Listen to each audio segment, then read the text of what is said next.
পাত্রের গল্প।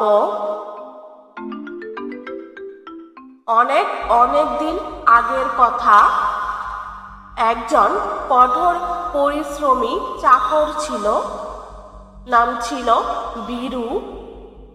সে তার মালিকের জন্য পানি নিয়ে যেত দুইটা কলসি করে। কলসি দুটি লাঠির দুই প্রান্তে বাঁধা থাকে। একটি কলসি ভালো, আরেকটি ছিল ফুটো। ফুটো কলসি দিয়ে পানি পড়ে যেত। একদিন ভিবু পানি নিয়ে যাচ্ছিল। ভালো পাত্রটি ফুটো পাত্রকে বলল, হা হা হা হা হা, তুমি ভাঙা, তুমি মালিকের কোনো কাজে আসো না, তুমি অর্ধেকের বেশি পানি নষ্ট করো। তোমার থেকে আমি অনেক বেশি উপকারী, আমি তোমার থেকে ভালো।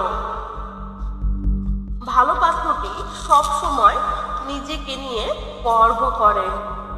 ফুটো পাত্রটি নিজেকে সব সময় অপরাধী মনে করে সে তার মালিকের কোনো কাজেই আসে না।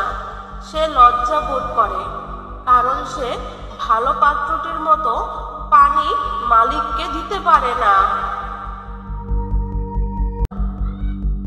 একদিন যখন তাদের মালিক পানি নিয়ে যাচ্ছিল, প্রত্যেক দিনের মতো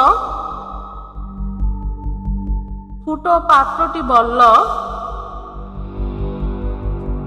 মালিক, আমাকে ফেলে দিয়ে নতুন পাত্র নিন। কিন্তু কেন?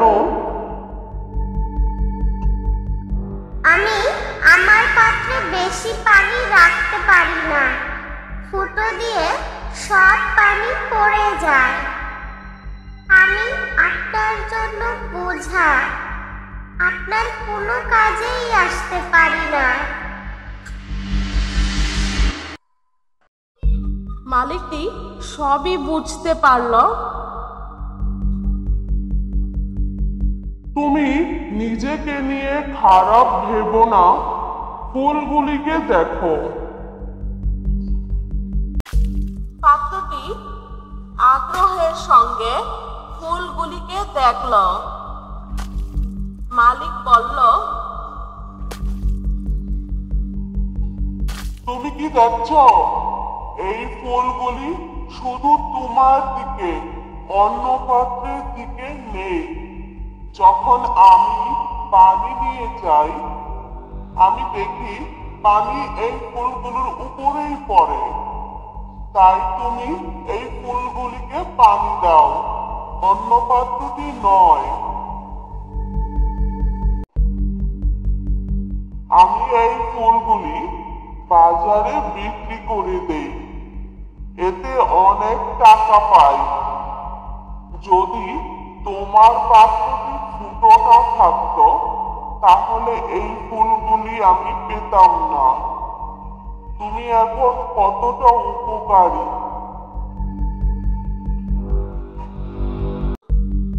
ফুটো পাত্রটি মালিককে ধন্যবাদ জানালো।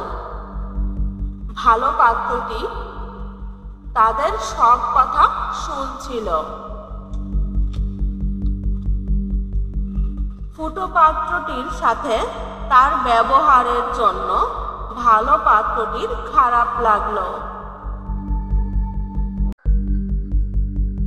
আমাকে মাফ করে দাও বন্ধু, আমি তোমাকে অপমান করেছি। তোমার দুর্বলতার জন্য আমি আমার ভুল বুঝতে পেরেছি। মালিকটি তাদের কথা শুনছিল। সে বলল, তোমরা দুজনেই আমার জন্য দরকারি। তোমরা একসাথে মিলেমিশে থাকো এবং তোমাদের কাজ খুশি মনে করো সব সময়। মোরাল: